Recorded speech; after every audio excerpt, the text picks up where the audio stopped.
Los comentarios, opiniones u otros mensajes emitidos por los participantes de los programas que se transmiten en la vía.cr son responsabilidad exclusiva de sus autores y no necesariamente compartidas por este medio.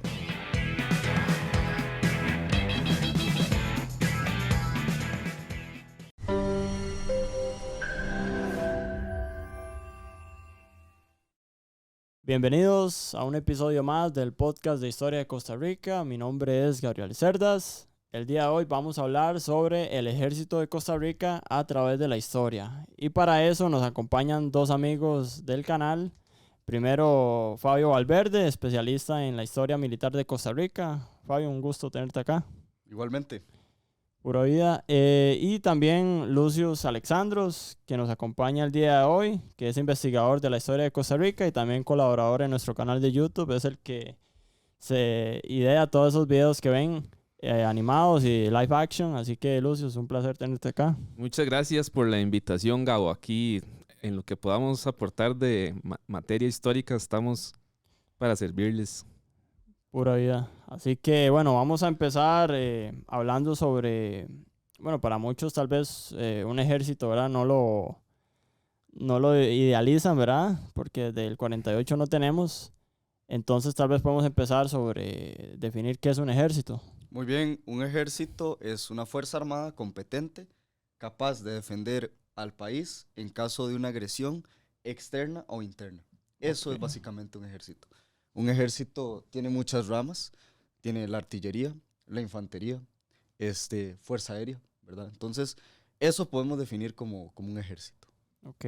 Aquí en Costa Rica, bueno, fuerza aérea nunca hubo, sí hubo. Sí, hubo una pequeña fuerza aérea. De hecho, es interesante porque este tema de la fuerza aérea toca como fibras muy sensibles, ya que mi tío bisabuelo participó en un evento en el cual tuvo que ir a la guerra de 1948, la guerra civil, y él se sube en un avión de combate piloteado por un piloto canadiense que servía para el ejército de Costa Rica, Sherman Wilson, y mi tío bisabuelo se monta en este avión de combate para bombardear las posiciones liberacionistas. En lo que él estaba bombardeando y soltando las bombas al ejército liberacionista, este avión es derribado por una ametralladora emplazada digamos, que estaban protegiendo la posición liberacionista, y mi tío bisabuelo fallece en esta batalla. Ah. O sea, con la fuerza aérea, Sí, sí. digamos.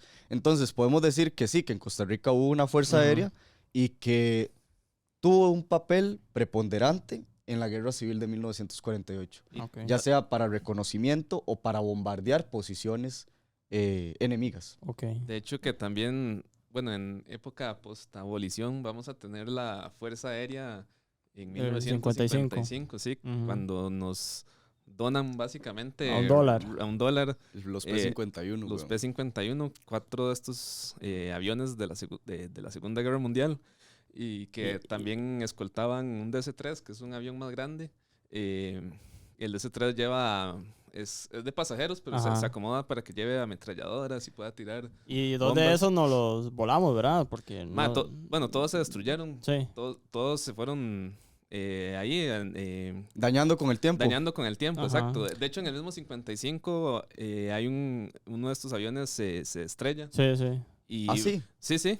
Yo sí, como dos, yo creo que se estrellaron porque no tenían tal vez las facultades para pilotearlos bien. Después hay uno que lo venden y lo venden en Estados Unidos y allá lo destruyen. No, también. Estamos de acuerdo, pero digamos, tanto en el 55 como en el 48, si usted ve imágenes, aviones comerciales se convierten en aviones de guerra. Sí, entonces, por ejemplo... como los que se dejó Figueres. Sí. Ponen ametralladoras calibre 50 en el avión, entonces se convierte en un avión de combate. Bueno, y un dato muy curioso que de hecho yo no lo metí en el documental del Bellavistazo para no hacerlo tan detallado, pero hay una avionetilla ahí que tira como una bomba en el cuartel Bellavista y que no explota, y por eso es que no lo por eso es que no lo incluí, pero Ajá. ese es como el primer ¿Ah, sí? sí, ese es como el primer intento Yo creo que ahí sí, ¿verdad? de hacer un ataque aéreo en Costa Rica. En el Bellavistazo. Sí. Correcto, correcto. Bueno, tal vez para tal vez iniciar los Como- comienzos del ejército, podemos Sí. hablar un poco sobre el ejército en la era colonial, ¿verdad? Cuando éramos parte de España, como una colonia. ¿Qué teníamos ahí en ese momento? Bueno, para eso vamos a devolvernos al año de 1561, año en el que hace su ingreso Juan de Caballón y Arboleda, quien es de las personas que realmente antes de él habían venido españoles y habían explorado, pero Juan de Caballón es cuando realmente hablamos de que ya se sientan los españoles. Ujú. Y ahí tenemos que ver que todas estas personas que vienen, en ese momento no hay, digamos, llame al 911 y que Ujú. nos ayude ahí. Sí, Sí, sí, ahí no, el que va tiene que saberse defender. claro. Y podemos ver siempre, bueno, Juan de Caballón es un alcalde mayor, ese es como su título, pero podemos ver que él tiene algunos ayudantes ahí que tienen ya estos títulos, como sargentos, Ya. tenientes, Ujú. y estos son los que van a dirigir a los ciudadanos que ya van a tener, digamos, esa doble accionar, ¿verdad? Que es un ciudadano, pero que llega al momento, tienen que tomar las armas. Ya, sí. Si nos brincamos 100 años, porque este periodo virreinal es sumamente amplio, Ujú. me gustaría mencionar el caso de la invasión de los piratas Henry Morgan y Edward Mansfield en el año de 1666, que yo digo que es el año del diablo, no mentira.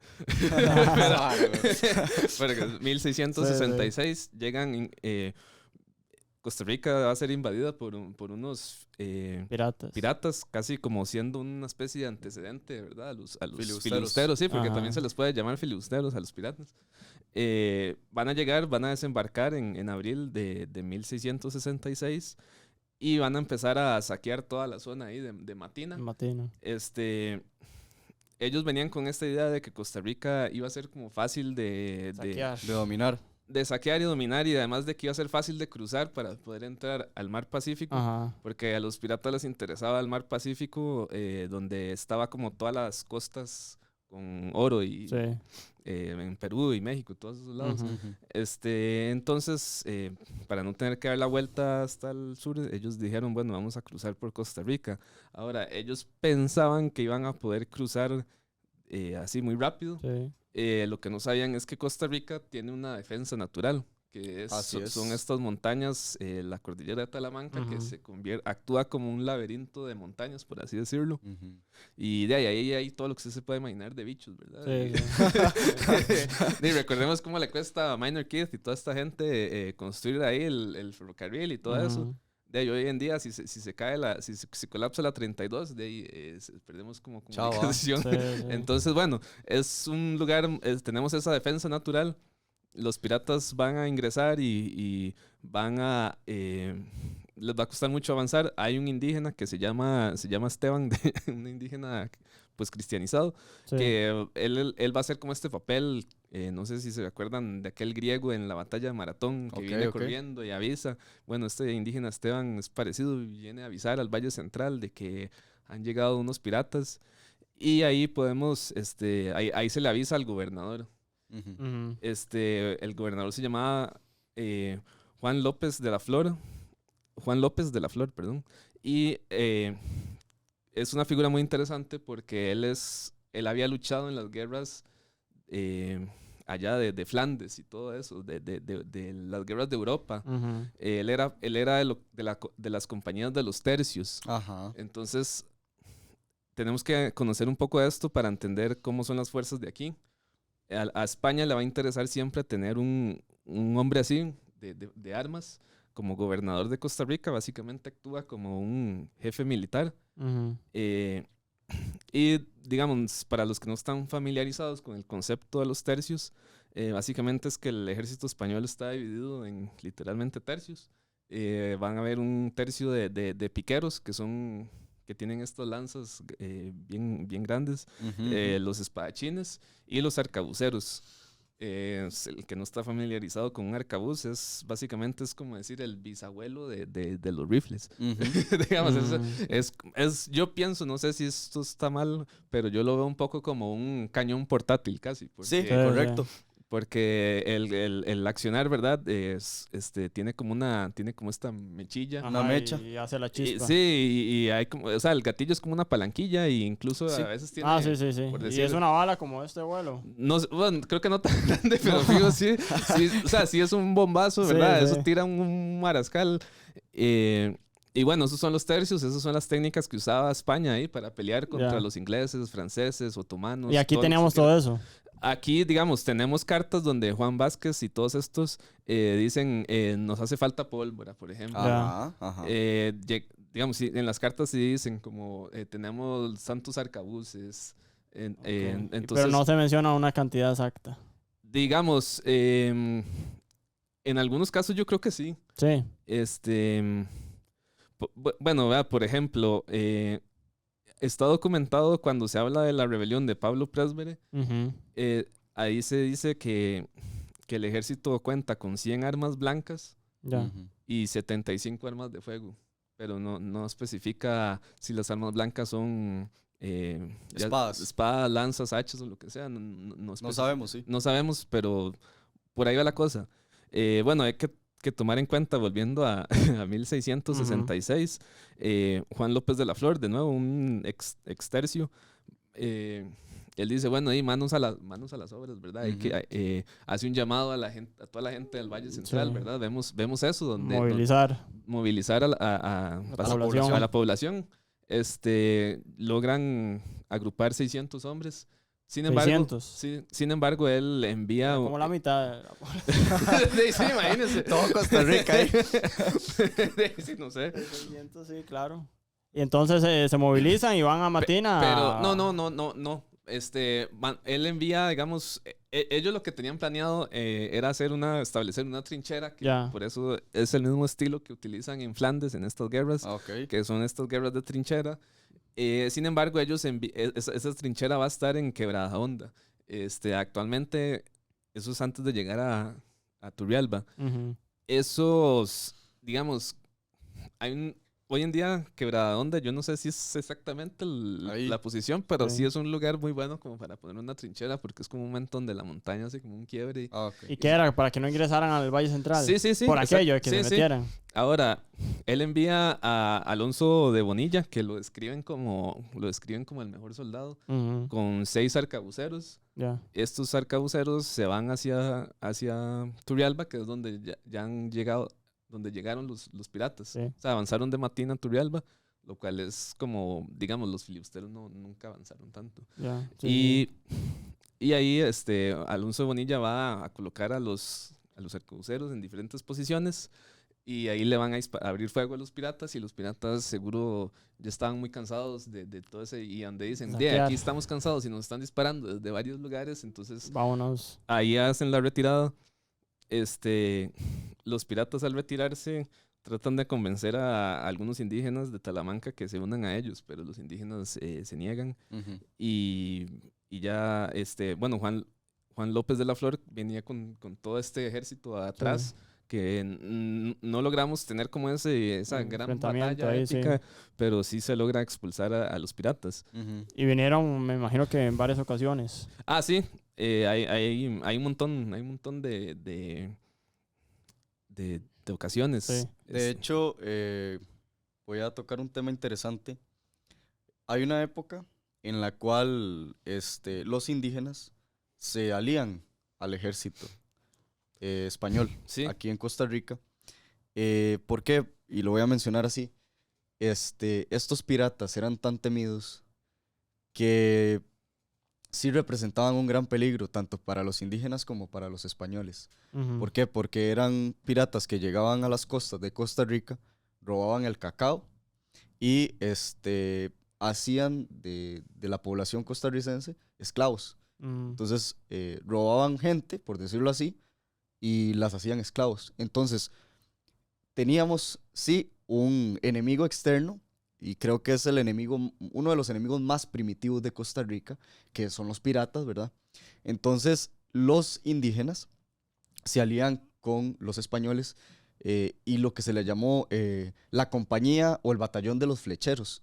Entonces se relata cómo los indígenas con sus flechas expulsan a los piratas, que incluso sencillamente los piratas no pueden desembarcar porque es una fuerza importante de los indígenas.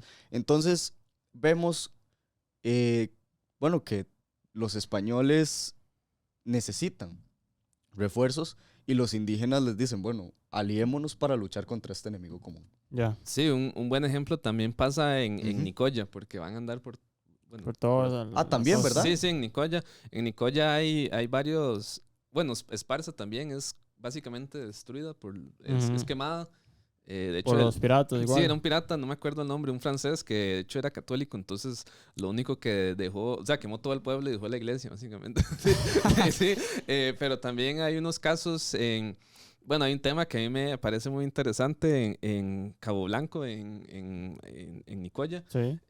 Ahí siempre habían, como decir, Centinelas. sí, como que habían siempre 3 indígenas que estaban siempre Sí, ahí. centinelas. Ajá, ahí como Atentos, sí. Ajá, vigilando Es que el océano. ya te digo, o sea, Sí, me imagino que era algo, eh, en esa época era algo muy común. Pero- Es algo terrible, digamos, y, Sí. y también es increíble como que a mí en la escuela nunca me hablaron de esto, digamos. No, en la pero escuela. pero o vea sea, qué interesante, que esto en la historiografía nacional es tan importante que los ticos, o sea, Costa Rica, peleó contra los piratas durante cientos de años. me Sí, imagino, sí, sí. O claro. sea, imagínate, ¿verdad? Sí, Sí, porque era, por eso era algo cotidiano, porque era lo que imperaba en ese momento, sí, ¿verdad? imagínense que tenemos el ejemplo de Francis Drake, que me parece que es detectado en Costa Rica en 1575. O sea, tenemos eso y después tenemos los años 1600, que es cuando la cosa se va a poner más terrible. Ujú. Y en los 1700, ahora vamos a hablar de eso, como que ese enemigo cambia un poco. Sí. Ahora, no sé si me permiten, puedo hablar de una fuerza del periodo virreinal costarricense. Sí, Por claro. supuesto. Bueno, hay unas compañías que se destacan mucho en la historiografía costarricense virreinal, que cuando digo que se destacan es que en mi experiencia personal uno siempre está leyendo y, Sí, y sí. aparece.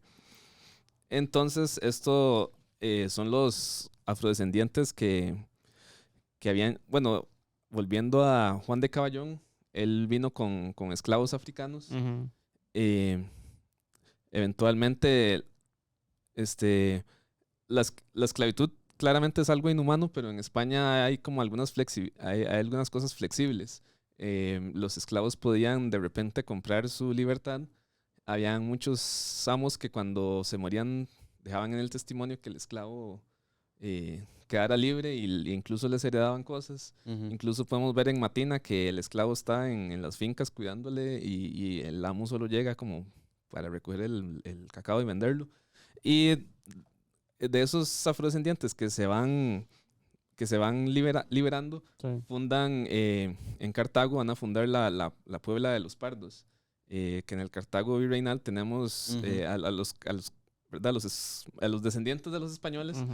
van a estar en lo que es hoy las ruinas de Cartago. Sí, en todo ese sector ahí. Sí, en ese sector de las ruinas de Santiago. Santiago Post. Y aquí, digamos, no sé, 500, 600 Son metros. como unos 500 metros, sí. Ujú, que hoy en De día la Puebla ciudad... de los Pardos. Sí, hoy en día la ciudad ha crecido, pero en aquel entonces eran 2 pueblos. Me imagino, claro, que Sí. se veía ahí a lo lejos. Entonces ahí está la Puebla de los Pardos, donde según la tradición aparece La Virgen de los la Ángeles. Virgen de los Ángeles. Y también había, podemos hablar de donde está la basílica, unos 400 metros al norte, hay una cruz Sí, de la Caravaca. cruz, sí, la cruz de Caravaca, que es lo que divide el pueblo. Lo que divide los pueblos de los afrodescendientes Ujú. y de los españoles que había en ese momento. Sí, entonces, bueno, aquí traje unos refuerzos porque a veces cuando les estaba contando, cuando yo hago documentales, a veces... Sí, la gente cree que usted se lo inventa. sí, a Sí, pesar no, de... y la gente, o sea, porque, no, y la gente en su desconocimiento, ¿verdad? Porque tal vez uno entiende. Ujú. la educación costarricense no ha tocado esos temas. Entonces, Toda la razón. uno entiende, ¿verdad?, por qué dicen, no, eso se lo inventó. Pero sí, sí pasó. Correcto. Entonces, bueno, aquí dice, bueno, refiriéndose a los pardos, dice, su papel en la sociedad costarricense se había consolidado tanto como para que antes de 1662 ya fueran convocados a acompañar a los misioneros a Talamanca y les permitiera reclamar el sueldo no pagado por esa acción. Además, quienes encabezaban el reclamo aparecen con puestos militares y en 1663, durante el nuevo intento de misión en Talamanca, aparecen en la lista de los acompañantes de los misioneros 50 mulatos de la Puebla de Los Ángeles. Ujú. Entonces, de más o menos, este es un tema... O sea, había una compañía de que era de los pardos. Sí, sí, pero se destaca mucho cuando uno, bueno, Sí. por lo menos en mi experiencia, cuando uno lee, aparece mucho, por ejemplo, luchando contra los mosquitos. Me gustaría leer otro aquí. Ujú. Bueno, perdón por no decir los títulos. Este es del libro Los Negros y la Virgen de los Ángeles del presbítero Manuel Benavides Barquero. Este es un libro que se lo recomiendo. Es buenísimo porque tiene como todos estos datos Sí, hay matices. y no solo tiene habla- y es que tiene las fuentes, digamos, de donde los extrae Ujú, todo sí, está sí. como justificado. Bueno, este otro es El Negro en Costa Rica, de Carlos Meléndez y Quince Duncan. Este es como muy conocido. Ujú. Y aquí también dice, así empiezan muchos de estos a figurar con recursos económicos satisfactorios para su tiempo. De modo que en la Puebla Los Pardos, donde tenían varios de ellos residencia, pudo verse ya a más de uno de estos antiguos esclavos vistiendo los uniformes de la Compañía de los Pardos Matineros. Alguno aspirará incluso a contraer matrimonio con mujer español pobre. Tal cosa nos sirve para vislumbrar ciertos afanes de ascenso social de estos sectores marginados a finales de la colonia. Bueno, no sé si les llama la atención el tema de que los afrodescendientes se pudieran casar con Con españolas. con Ujú, españolas. claro, sí. Aunque ahí lo dice, ¿verdad? Españolas pobres. Sí, sí, ¿verdad? Correcto. sí. Bueno, desde el año 1500 la reina Isabel la Católica permitió el matrimonio entre diferentes etnias. Esto llama mucho la atención, ¿verdad? Estamos 1500 y si Estamos 1600. si lo comparamos como por ejemplo con Estados Unidos, que es en la época, es en los años 60 de Martin Luther King, digamos, 1960 y Sí. algo, ¿verdad? Para que se vea, digamos, La diferencia. sí, algunas sí. diferencias. Y bueno, aquí después dice, el principal problema de los esclavos negros de Matina fue la frecuencia con que los ambos mosquitos venían. El problema arrancó para Costa Rica a partir del año 1693, en que se realizó la primera incursión depredatoria sobre Matina. Y aquí para los que se estarán preguntando qué son los ambos mosquitos, aquí sigo leyendo. Los ambos mosquitos, mezcla de negros esclavos que habían naufragado en las costas del Caribe de Nicaragua en 1641 con las indígenas mosquitos, se aliaron con los ingleses de la isla de Jamaica para establecer una activa relación. Entonces, básicamente, a la costa de Nicaragua Ujú. llegó naufragando un barco con esclavos africanos. Sí, Estos tienen relaciones ahí con las claro, indígenas sí. y va a salir este grupo de los ambos mosquitos que eventualmente Inglaterra, para hacerle daño a España, va a buscar una alianza. Ya. Y ahí se habla como de intercambios donde se les van a dar armas de fuego a los mosquitos. Y estos van a venir a saquear las costas de Costa Rica. Ujú. Constantemente. Sí, constantemente. Sí. Va a ser casi que se forme como una tierra de nadie. Así. Y esta compañía de la Puebla de los Pardos le hacía frente a ellos. Sí, sí, por supuesto. Ujú. Y estas compañías de los pardos es algo que va a pasar también por ejemplo, en Centroamérica y en Panamá y en Cartagena, en Ujú. Colombia. Sí. Entonces, con ellos podemos más o menos, voy a pasarle imágenes para que se vea más o menos cómo se vestían y todo Sí. esto. Ok. Sí, ¿no? Y entonces, para ir ¿verdad? Resumiendo, en la era colonial teníamos ¿verdad? La parte española, Ujú. pero también teníamos a los por ejemplo, en este caso, La la compañía Puebla de de los Pardos, Ujú. y que le hacían frente en ese momento, que era el enemigo que teníamos, que eran los piratas. Sí, algo que tenemos que ver es que, digamos, estos de la Puebla de los Pardos se integran a la sociedad costarricense. Ujú. Y bueno, en este libro de hecho se habla de que de ahí vienen las personas, digamos, de Punta Arenas Ujú. y Sí, de sí, claro. Guanacaste. Incluso él hace, bueno, buscan un testimonio que, digamos que es un testimonio que no nos comprueba al 100%, pero se cree que el padre Juan Santamaría Ajá. es de estas Mulato. personas, sí. Sí, Sí. es verdad. Entonces, bueno, llegamos, pasamos toda la era colonial, Sí, virreinal. tal vez podemos hablar el último ejemplo, Ajá. es en 1811. Ah, Cuan- ese me encanta. Bueno, no sé si... Este, Sí, sí, me sí. gust- Sí, antes Ujú, de entrar al ejército, ¿verdad? Que teníamos Fuerzas Armadas de post Costa Rica, independencia. claro. Podemos hablar, sí. Es muy interesante porque popularmente se cree que Costa Rica, digamos como que nos regalaron la independencia, Sí. ¿verdad? Y sí Sí, y no. no. Sí y no, ¿verdad? ¿Qué era la cosa? Que Costa Rica tenía una relación muy estrecha con España por la influencia de la Iglesia Católica. Ujú. O sea, aquí la población, obviamente estamos hablando de 1811, Sí, claro. es una población muy creyente. Ujú. Y Costa Rica en esa época, 1811, es totalmente leal a España, ¿verdad? Resulta que en Nicaragua se presenta una sublevación de nicaragüenses, ¿verdad? Ujú. En contra del Imperio Español. Entonces, ¿qué es lo que sucede? Que los costarricenses, para demostrarle su lealtad a España, viajan a Nicaragua y, digamos, yo digo que es como un tipo de ocupación militar Sí, por parte de las Fuerzas Armadas de Costa Rica Ujú. en Nicaragua en 1811, ¿verdad? Y es un conflicto que dura meses. O sea, entonces los ticos van a Nicaragua en 1811, se enfrentan contra los sublevados nicaragüenses y bueno, eso es una ocupación bastante interesante Sí, y claro. prolongada, ¿verdad? sí, Y ahí es donde, disculpa, ahí es Sí. donde Cartago le dan el título a Exacto. la muy noble y leal ciudad de Cartago. Así Exacto. es.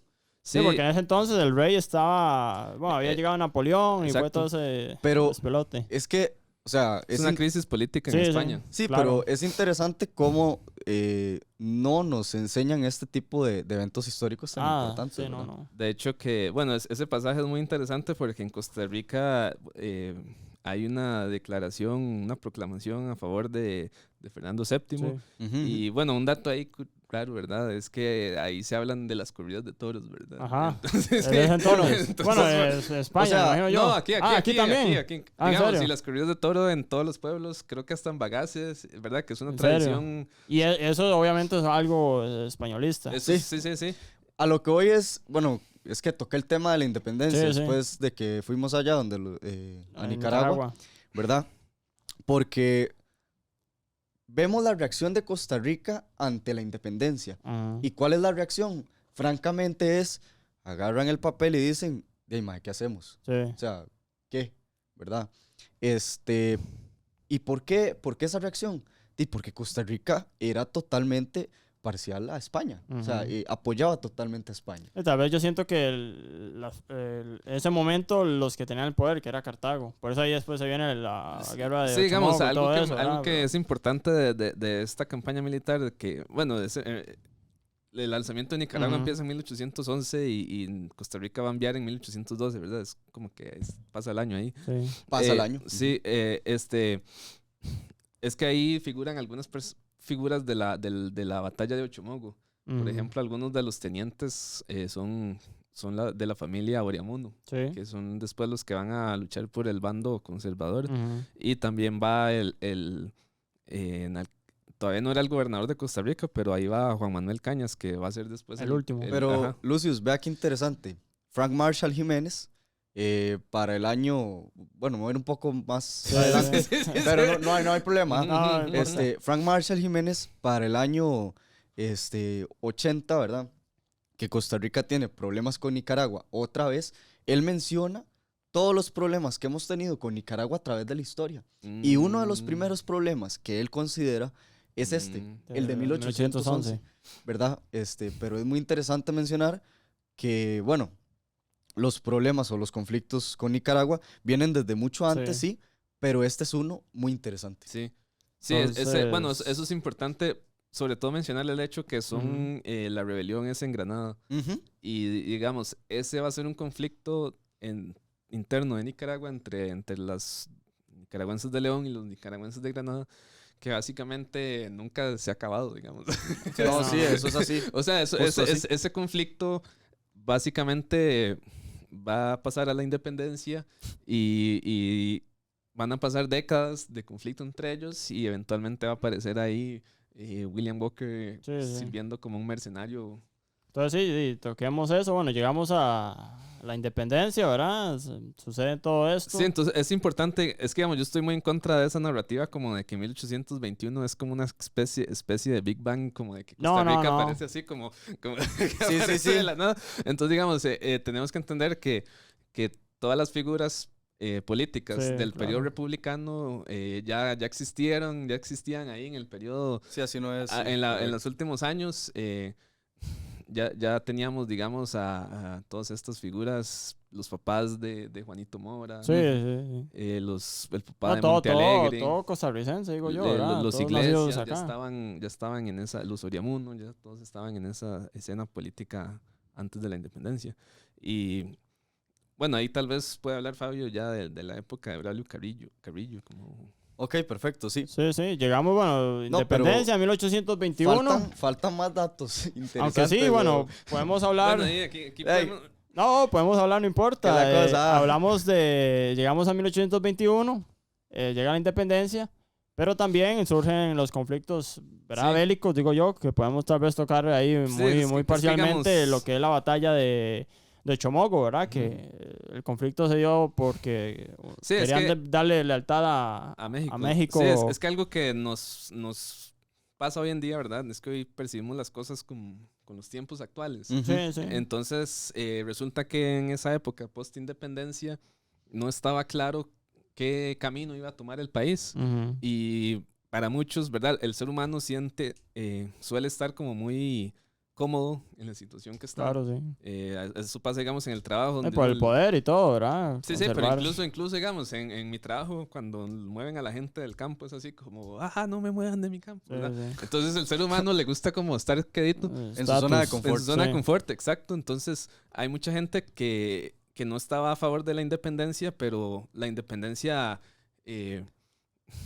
fue inevitable, porque España estaba en una crisis terrible y todo Latinoamérica, Hispanoamérica se estaba independizando, entonces en esa época hay gente que dice como apeguémonos al modelo lo más parecido, lo más conservador. Sí, a un imperio. Sí, a una monarquía incluso. Entonces, esa monarquía se ve en Agustín de Iturbide, en México. Eso era como una forma de continuar. Incluso Agustín de Iturbide digamos, él se independiza porque está en contra de algunos, por ejemplo, de la Constitución de Cádiz. Para él era muy liberal, entonces Agustín de Iturbide es todavía más conservador. Y pues eso también están surgiendo las ideas republicanas, las ideas liberales. De hecho, existía una moción por anexar Costa Rica a Colombia, sí. Y ese choque de ideas, bueno, algo que tenemos que entender es que nuestra independencia es una independencia conservadora, no es una revolución. Sí. El verdadero cambio va a venir con la batalla de Ochomogo, que de hecho este año cumplió 200 años y nadie hizo nada, pero bueno. O sea, digamos, aquí no se hace nada con nada. O sea, fue la independencia, el 200 años de independencia de Costa Rica y pasó desapercibido aquello, ¿verdad? Imagínense que yo tuve una profesora de escuela, no me acuerdo si escuela o colegio, pero ella me dijo, ¿verdad? La gente dice que la batalla de Ochomogo es en vano, porque el imperio de Iturbide ya había colapsado. La persona que le dice a usted esto, digamos, perdón. Dígalo. No. Digamos, eso es no entender la época. Porque la batalla de Ochomogo definió mucho el camino que va a tomar Costa Rica. No, que- claro, sí. y- ¿Quiénes y- iban a tener el poder y demás? Sí, porque sí. ahí, obviamente ahí no habían celulares, pero decir, no, hombre, aquí ya se acabó esta vara. Sí, sí, pero ¿Verdad? ahí se definió, digamos, que ya no iba a tener como ese poder Cartago. Claro, y- sí, sí, y obvio. tan- Y pasar la capital a San Ujú. José y demás. Bueno, ahí se enfrentaron dos bandos, para hacerlo así resumido, dos bandos, ¿verdad? Que era Cartago con Alajuela, Sí. Cartago Heredia y Alajuela con San Sí. José.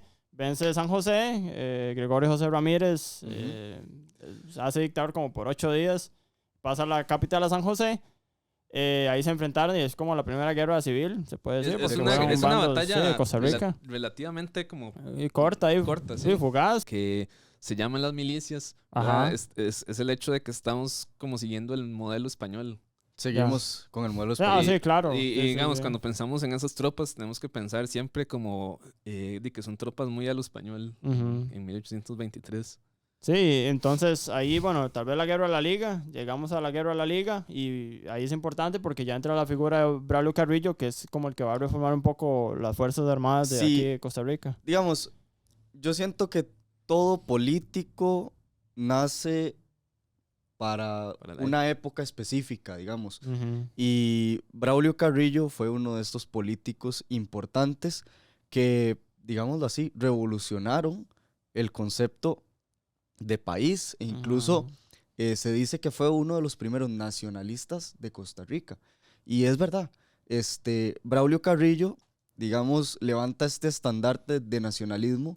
¿Por qué? Porque es el primero en decir, no queremos pertenecer a la Federación Centroamericana, ¿verdad? Sí. Dice, no, o sea, Costa Rica es diferente y sencillamente no quiere, o sea, ser parte de la Federación Centroamericana. Pero esto de no querer ser parte de la Federación Centroamericana viene con ciertos rencores. Y le voy a decir por qué. Porque Costa Rica pedía ayuda a la Federación Centroamericana. ¿Por qué?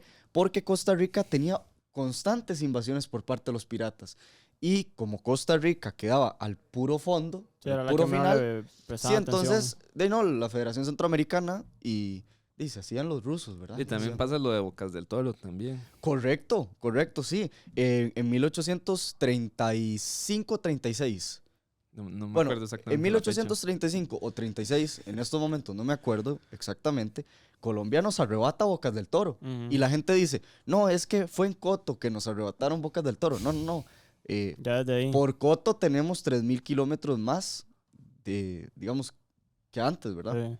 Sí. Y, Pero bueno, Perdón. sí, tranquilo. ¿Qué ibas a decir? Ah, no, que también hay un tema que me parece que es 1826, que vuelve a surgir un conflicto entre El Salvador y... Sí, y ahí la Federación Ajá. Centroamericana nos hace una chanchada. Y le voy a decir cuál fue. Resulta que, bueno, en 1826 hay, Costa Rica envía a 213 hombres de su propia milicia. 213, el número exacto. Yo. Eh, 213, ma. 213. Oiga usted el número. Sí, yo le llamo la... Que la vara, güey. No, yo le llamo la compañía 213. Ajá. Pero nos hacen una chanchada. Cuando termina la contienda y ya las tropas quieren regresarse, man, los mandan a pata, weón. Desde Guatemala hasta Costa Rica. Y es muy triste ¿Y porque, ellos cómo se fueron? ¿En barco? digamos, no. Se van en barco, sí, Ajá. pero los mandan a pata. Ya. Entonces, sí, Juan Sí, Mora imagínese. Fernández, que es el que los envía, porque Costa Rica tenía que cumplir, por decirlo así, Sí, con, sí. con una cuota. Con cierta cantidad. Ujú. Ajá, para el ejército federal, Juan Mora Fernández dice que eso es una chanchada, güey. Que Ujú. como Costa Así Rica... tal cual, estaba una chanchada. Sí, mae, sí, así lo puso, mae, eso es una chanchada. Sí, ahí viene la ley de Aprilia, que es como que Costa Rica como que se va a separar un toque de Centroamérica, Sí, sí. mientras que el resto resuelve sus conflictos. Ajá. Incluso, bueno, parte de los conflictos internos de Nicaragua en esa época también llevan a que los vecinos de Nicoya prefieran anexarse con Costa Rica. Ujú. Entonces, bueno, de ese momento vemos como que nosotros queremos mantener más como más como un modelo más pacífico, Sí, mientras sí. que el resto está ahí. Ahí volándose. Sí. Y bueno, de ahí yo digo Perdón, pero yo digo como que estos países, digamos, Guatemala era un país que tenía universidad, que tenía toda esta ciudad gigante durante el periodo virreinal, que no tenía todos estos problemas. Sí, obvio. Se da la independencia y viene la ruina para lo que es de estos países que van a estar en De hecho, guerra eterna. yo lo escribo por acá, digamos. Muchas veces eran enviados al frente de batalla como carne de cañón. O sea, eran enviados al frente de batalla como carne de cañón, pero sí eran soldados muy valientes. Sí, De claro. hecho, este presidente, el expresidente de la República Federal Centroamericana, que se llamó Manuel José Arce, dijo: Costa Rica hizo una fatiga activa y dilatada, con la que circunstancia de esta tropa que sirvió de ejemplo por su moralidad, exactitud y valor. Debo decir que las mejores fuerzas de la República se sacarían de Costa Rica. Tómela. No, no, digamos. Bueno, la verdad está así, que qué madre con vaya, cómo brega. No, digamos, él decía que los mejores soldados de Centroamérica se podían sacar solamente de Costa Rica, porque eran soldados que tenían una táctica muy individual. Digamos, según este expresidente, eran soldados que tenían cierto nivel de inteligencia para tomar decisiones.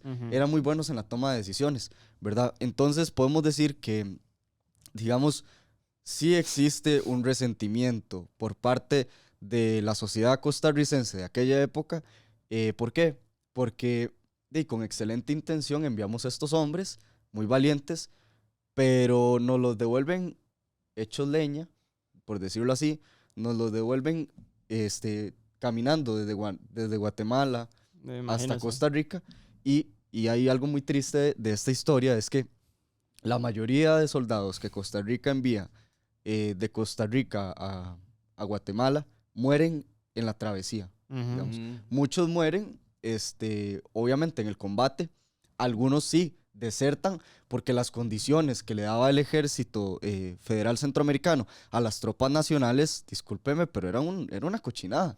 Imagínese, no, en serio, Sí. imagínese que hasta cierto tiempo, por el respeto que impusieron los soldados costarricenses, las tropas federales centroamericanas dicen: no, estos maes se merecen el uniforme, y les dan un uniforme después.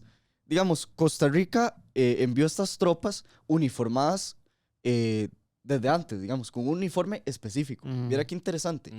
Este se llamó el Batallón Ligero de Costa Rica, y los envían con un uniforme verde, con una boinilla muy parecida a la española. Mira qué interesante. O sea, tenían su diferenciación, pero obviamente con el pasar del tiempo, este uniforme se hace añicos, y entonces los centroamericanos, al ver la valentía de los soldados ticos, dicen: no, se merecen el uniforme, y bueno, se lo dan, ¿verdad? Esta compañía, el Batallón Ligero de Costa Rica, se retira en agosto de 1827, ¿verdad? Y ahí es cuando se les da de baja. Pero es muy interesante, realmente. O sea, como Costa Rica, sí, 213 hombres, y tal vez no es mucho, pero en aquella época en donde no teníamos un ejército muy grande, Claro, sí. o sea, 213 hombres eran bastantes, ¿verdad? Sí. Entonces, vea qué interesante cómo ahí se va creando este resentimiento, y Costa Rica se va separando un poco de la Federación Centroamericana, porque eso, o sea, Sí. obviamente molesta, ¿verdad? Entonces llegamos hasta 1835 con Umbrello Carrillo. ¿Ok? ¿Ahí qué pasa? Sí, Braulio Carrillo, para mí uno de los mayores líderes de este país, reorganiza las Fuerzas Armadas y se encuentra en un país en caos, básicamente. Él lo menciona, que él lo que hizo fue, con mano dura, porque sí, fue un presidente muy mano dura, ¿verdad? Reformar un país y crear algo completamente distinto de lo que estaba, ¿verdad? Entonces, de ahí, hay que decirlo, este presidente, Braulio Carrillo, es tan mano dura que la población comienza como a malquererlo, por decirlo así. Tanto así que reciben a Francisco Morazán, que ese es otro temazo, como un héroe, ¿verdad? Lo que pasa es que Francisco Morazán no sabe que Costa Rica repudia todo lo que es militar desde esa época. Vea qué interesante. Y Francisco Morazán dice, los ticos tienen que prestar servicio militar obligatorio y los costarricenses se molestan, no les gusta realmente. Y esto sobre el servicio militar obligatorio, las críticas al servicio militar obligatorio, las vamos a ver a través del tiempo, ¿verdad? ¿Por qué? Porque a través del tiempo, Costa Rica ha tenido milicia, sí ha tenido milicia, y ha tenido ejército, ¿verdad? El que diga que no, pues está, ¿verdad? Digamos, pero es un ejército, realmente si lo vemos desde un punto de vista, es un ejército de ciudadanos, ¿verdad? Es un ejército de como que a usted, a mí, nos pongan un casco y nos den ahí un FAL o un M16 y vaya a pelear por su patria, ¿verdad? En aquella época era muy así, ¿verdad?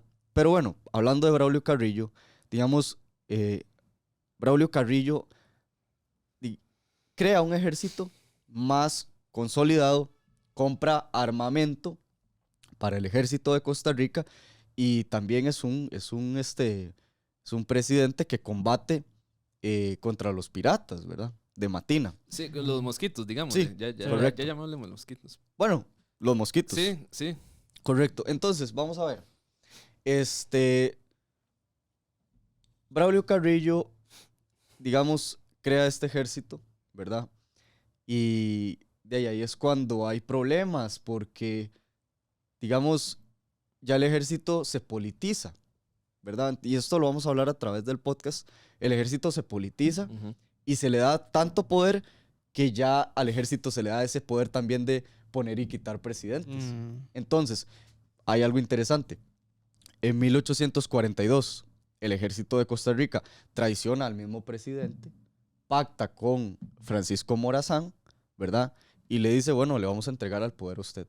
Y bueno, como dicen por ahí... Porque Braulio Carrillo Era mano dura. mandó el ejército Así es. a contrarrestar a Francisco Francisco Morazán.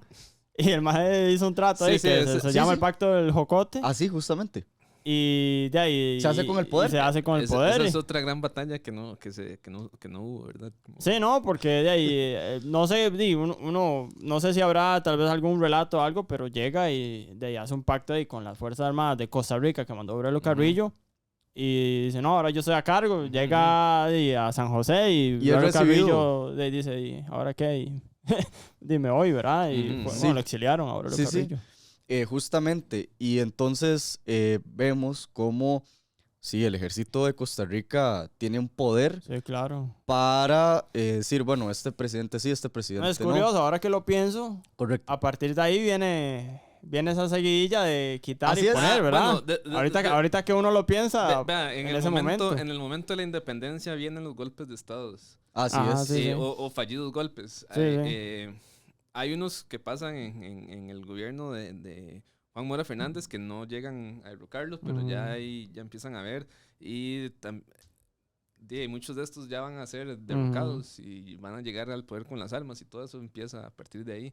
Va a ser más, por decir, más de 100 años como para realmente alcanzar una democracia. Lo que hay al principio es como un intento de... Sí, entonces, llegamos que a Braulio Carrillo hace toda esa reforma militar, Hay algo quita. importante, durante la época de Braulio Carrillo, ¿verdad?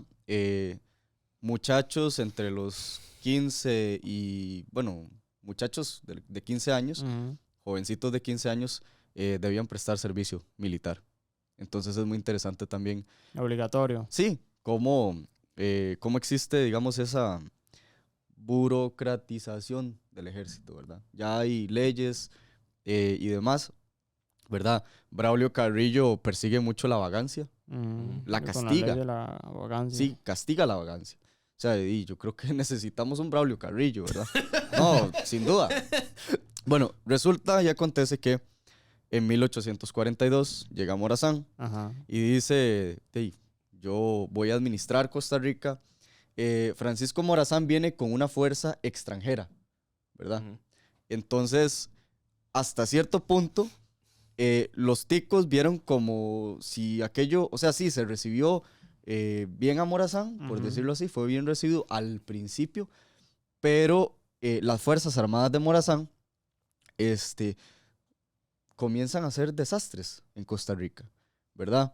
Y bueno, los costarricenses, en vista de que Francisco Morazán viene y el servicio militar obligatorio lo hace algo más como coercitivo, o sea, ya obligado realmente, porque obviamente... Porque también él quería, como decir, rearmar, conquistar Centroamérica. Sí. Sí, volver a hacerla, Ujú. porque ahí ya había como desaparecido Ujú. la Federación Centroamericana, Correcto. y él lo que quería era volver a Ujú, unirla, pero... Sí, claro, y digamos, la idea de volver a unir Centroamérica para los ticos no era popular. O sea, Ujú. ya Costa Rica tiene una visión más nacionalista de su Y país. Ya se ¿verdad? estaba exportando café y ya. Sí, Ah, sí, sí. ya Costa Rica Ya tenía... no dependíamos de los Ya demás. estábamos como en otro. Sí, correcto. Había un brazo económico ya. Ya habíamos superado esa etapa.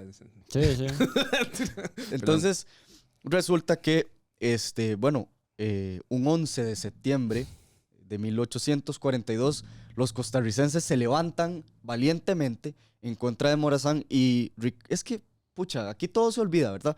Pero Ricardo Fernández Guardia dice, corrían torrentes de sangre. O sea, que del 11 de septiembre al 15 de septiembre, interesante, que se Ujú. fusila a Francisco Morazán, los costarricenses luchan para expulsar a Morazán, ¿verdad? Y ahí como, digámosle, el ejército, me imagino que estaba dividido. El ejército apoyó a los costarricenses. Claro, es que, vamos a ver, imagínese usted estar en el ejército comandado por un extranjero, Mm. ¿verdad? Y que le diga, no, vaya, mate a sus hermanos. Sí. Ujú. O sea, imagínate, ¿verdad? Entonces, cierta parte de la población de Costa Rica que ya está instruida se levanta en contra de Francisco Morazán. Y es un asedio que dura del 11 de septiembre al 15 de septiembre y para el 15 de septiembre fusilan a Francisco Morazán, ¿verdad? Ujú. De 1842. 42. Entonces sí, vemos ahí que Ah, sí, Costa a ver, Rica ahí más o menos las mismas Fuerzas Armadas, ¿verdad? Que heredamos Hay una leyenda negra que le dice Juan Diego Castro, me pareció interesante. No, en serio. Sí, no sé. Que él dice que la mayoría de centroamericanos dicen que nosotros matamos a Morazán porque un día nos levantamos de chicha, Mm. ¿verdad? Y dijimos, mae, matemos a este mae de una vez. Mm. Y no fue así la cosa. O sea, Ujú. Francisco Morazán se comportó como un tirano, vino a Ujú. Costa Rica, impuso sus ideas. Los ticos ya tenían una cierta idea de nacionalismo, ¿verdad? Y esto sirvió para defendernos de esas ideas que no iban acorde a lo que nosotros creíamos, ¿verdad? Y o sea, no es que nosotros matamos a Morazán porque se nos, ¿verdad? No se nos ocurrió. No, sencillamente, o sea, él vino con una fuerza armada extranjera. Esa fuerza armada extranjera, era bastante mala, por decirlo así, con los ciudadanos de nuestro propio país y nosotros nos levantamos, ¿verdad? Para combatir contra esta fuerza. Y yo creo que es un antecedente, son antecedentes, pequeños antecedentes, esto de 1826, 1842, de que Costa Rica reafirma su identidad, reafirma su sentido, ¿verdad? De ser como nación, como Estado-nación, ¿verdad? Entonces, de 1842 en adelante, ya tenemos una Fuerza Armada competente. Digamos, Braulio Carrillo había puesto estas ordenanzas, Francisco Morazán hasta cierto punto también influye, pero ya Costa Rica comienza a tener un ejército importante, porque antes no había policía, había ejército y el Ujú. ejército era el que tenía ese poder, ¿verdad? Sí. Entonces sí. Y interesante. bueno, a mí me parece, bueno, ahí llegamos después de Morazán, un periodo Suave, de que se me muchas va un reformas. tema, Ok. porque si no, El que en el fusilamiento de Francisco Morazán, Parque o Nacional. sea, sí, digamos, los ticos tienen tanto sentido de respeto, ¿verdad? Que a Morazán se le fusiló. O sea, yo me imagino que actualmente sucede lo mismo. Y están todo ese montón de costarricenses chiflándole y diciéndole improperios y no sé qué. Pero la población de aquella época era tan educada que el silencio fue lúgubre. Entonces, imagínate ver a cientos de miles de ticos en silencio viendo el fusilamiento de Morazán. O sea, a pesar de que era contrario a sus ideas, le tuvieron respeto Mm. hasta el día de su fusilamiento. Entonces es importante destacar eso, el Claro. respeto de los ticos. ¿Qué hay, Lucius? No, nada más como decir, después Sí. de Morazán viene un periodo como de muchas reformas. Que, bueno, eventualmente en 1848 ya vamos a tener el escudo de armas. Ujú. Y Ajá. yo creo que ese escudo de armas, por lo menos visualmente, comunica mucho la visión de Costa Rica, dado que tiene estos barquitos aquí como que significan comercio, Ujú. Sí. pero también tiene... Sí, las bayonetas y, Sí, las y picas las y picas, los el cañón abajo, Ajá, eso el es cono de la abundancia. como un poco diciendo, estamos dedicados al comercio, pero si Sí, usted pues, quiere si usted pelear... se acerca, nos lo Si usted corriamos. quiere... Ajá, ajá. Go, go, go. Sí. Sí, sí, no, y es interesante porque ya después eso se va reformando, que ahorita podemos ver. Bueno, y bueno, para mencionarlo, ¿verdad? Últimamente, el ejército de Costa Rica se conformaba de ciudadanos y para esos ciudadanos Costa Rica tenía rostros. Era su familia, era su historia, era su país. Y bueno, cuando el país lo necesitaba, estos ciudadanos iban a estar en el servicio de la patria, por decirlo así. ¿Por qué Costa Rica de 1846 hasta el final digamos, hasta el final del ejército? ¿Por qué Costa Rica no tiene un gran ejército? Porque mantener un ejército es caro, obviamente, ¿verdad? Y necesitábamos personas que trabajaran en agricultura, ganadería y demás. Entonces, digamos, el ciudadano costarricense era doble propósito, por decirlo así. Era un soldado y también era un Sí, trabajador. sí. Entonces, en vista de esto, ¿verdad? Vemos que el ejército de Costa Rica a través del tiempo se convierte en un ejército con una función de protección. Y lo vamos a ver también en la guerra de Coto. Y nada más, bueno, de lo que usted dice, el ciudadano soldado, Sí. ¿Sí? de Sí, ¿verdad? prácticamente así se conformó. Sí De- había su base, ¿verdad? Sí. De militares y demás, pero Sí, sí. si alguien venía y armábamos un ejército. Sí, sí. Así es, Pero así digamos, justamente. básicamente el soldado, el ciudadano soldado, una herencia virreinal. Y incluso, bueno, para la próxima, ¿verdad? Pero la propia Casona de Santa Rosa también viene del periodo virreinal y también perteneció a un militar español Ujú. de aquellos años.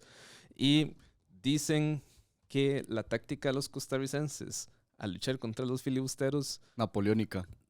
a lo que yo he escuchado en Ah, parte bueno. que también reflejaba una herencia española, el tema de la carga de la bayoneta, como que es algo que dicen los filibusteros, que los filibusteros tienen una visión más inglesa Ujú. de disparar desde lejos, Sí. y el tico venía... Contacto. Sí, Y bueno, algunos filibusteros en sus memorias mencionan que lo peor que les podía pasar a ellos era toparse un costarricense a la bayoneta. Porque, o sea, usted luchar contra un costarricense a la bayoneta significaba que usted iba a ser despedazado. usted lo agarraban básicamente. como un chancho ahí, Sí, le correcto. abrían la panza. Y Bueno, le eso lo vamos a ver en el siguiente, Sí. episodio. Así que estén pendientes. Dejamos este hasta acá para no hacerlo tan largo, ¿verdad? Sí. Porque vemos que sí se va a alargar bastante. Entonces vamos a dejarlo hasta acá. Así que estén pendientes del siguiente episodio que vamos a abarcar desde ya ahora sí el 56-57, el ejército de Costa Rica, llegando hasta Tomás Guardia, ya después con los Tinoco. Y hasta la caída. Y hasta la abolición del ejército. Así que estén pendientes del próximo programa. Así que, bueno, muchas gracias. Recuerden suscribirse, ¿verdad? Darle like y todo, compartirlo en Spotify y demás. Y de ahí hasta la próxima, ¿verdad? Sí, más bien gracias. Pura vida.